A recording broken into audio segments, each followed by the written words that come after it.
पंजाब में तो इस तरह से चलते ही है, प्रदीप, जतिंदर, धर्मिंदर, बलजिंदर, लेकिन आपका सही जो उच्चारण होगा ना नाम का वो होगा प्रदीप। प्रदीप, प के नीचे वो जो र लगता है ना, प्रदीप, लेकिन आप प्रदीप कहते और लिखते हैं, शायद आपके डॉक्यूमेंट्स पर भी यही होगा, तो कोई बात नहीं, आपको बता दिया बस मैंने। भाषा का चैनल देख रहे हैं इसलिए आपको पता होना चाहिए कि आपके नाम का शुद्ध उच्चारण क्या है। अगला शब्द ज़िद और ज़िद्दी।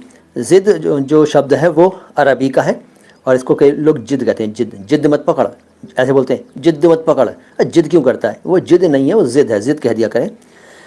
हठ इसका हिंदी पर्यायवाची है, हठ, और हठीला, हठी ज़िद्दी के लिए है। ज़िद का एक और अर्थ है उर्दू में विलोम, विपरीतार्थी, ये भी ज़िद का अर्थ है, विलोम भी इसका अर्थ है।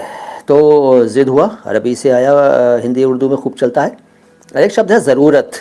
ज़रूर और ज़रूरत दोनों शब्द लीजिए एक साथ, ज़रूर और ज़रूरत।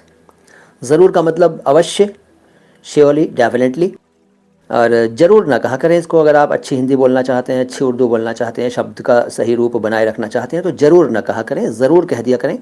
अदरवाइज़ अवश्य कह लीजिए, लेकिन उसको भी अवश्य कहें, अवश्य न कहें। अवश्य, आवश्यकता, आवश्यक ना बोला करें, वो हैं अवश्य, आवश्यकता, आवश्यक। ज़रूर, ज़रूरत, ज़रूरी।